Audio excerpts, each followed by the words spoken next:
سورۃ البقرہ آیت نمبر 137 کی تلاوت، ترجمہ اور تفسیر۔ اعوذ باللہ من الشیطان الرجیم، بسم اللہ الرحمن الرحیم۔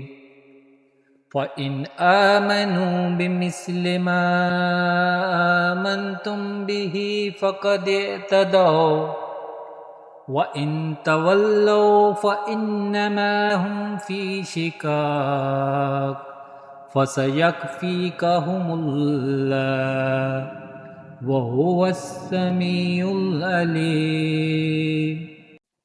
ترجمہ: پھر اگر وہ بھی یوں ہی ایمان لے آئیں جیسا تم ایمان لائے ہو، جب تو وہ ہدایت پا گئے، اور اگر منہ پھیریں تو وہ صرف مخالفت میں پڑے ہوئے ہیں، تو اے حبیب، ان قریب اللہ ان کی طرف سے تمہیں کافی ہوگا، اور وہی سننے والا جاننے والا ہے۔ سورۃ البقرہ آیت نمبر 137 کی تفسیر۔ بمثل ما آمنتم بہ، تمہارے ایمان کی طرح۔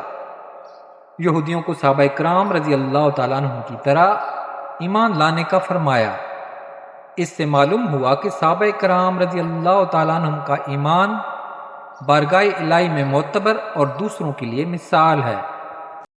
فَسَيَكْفِيكَهُمُ اللَّهُ، تو ان قریب اللہ تمہیں ان کی طرف سے کفایت فرمائے گا۔ یہ اللہ تعالیٰ کی طرف سے ذمہ ہے کہ وہ اپنے حبیب صلی اللہ تعالیٰ علیہ وسلم کو غلبہ عطا فرمائے گا، اور اس میں غیب کی خبر بھی ہے کہ آئندہ حاصل ہونے والی فتوحات کا پہلے سے اظہار فرمایا۔ چنانچہ اللہ تعالیٰ کا یہ ذمہ پورا ہوا اور یہ غیبی خبر صادق ہو کر رہی۔ کفار کے حسد و دشمنی اور ان کی مکاریوں سے حضور پر نور صلی اللہ تعالیٰ علیہ وسلم کو کوئی ضرر نہ پہنچا۔ حضور اکرم صلی اللہ تعالیٰ علیہ وسلم کو فتح نصیب ہوئی۔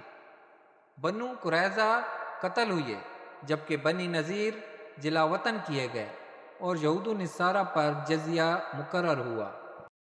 حدیث پاک، آپ صلی اللہ علیہ وآلہ وسلم نے فرمایا، جس شخص نے لا الہ الا اللہ کہہ لیا اور اس کے دل میں جو برابر بھی ایمان ہے، تو وہ ایک نہ ایک دن دوزخ سے ضرور نکلے گا، اور دوزخ سے وہ شخص بھی ضرور نکلے گا جس نے کلمہ پڑھا اور اس کے دل میں گیہوں کے دانہ برابر خیر ہے، اور دوزخ سے وہ بھی نکلے گا جس نے کلمہ پڑھا اور اس کے دل میں ایک ذرہ برابر بھی خیر ہے۔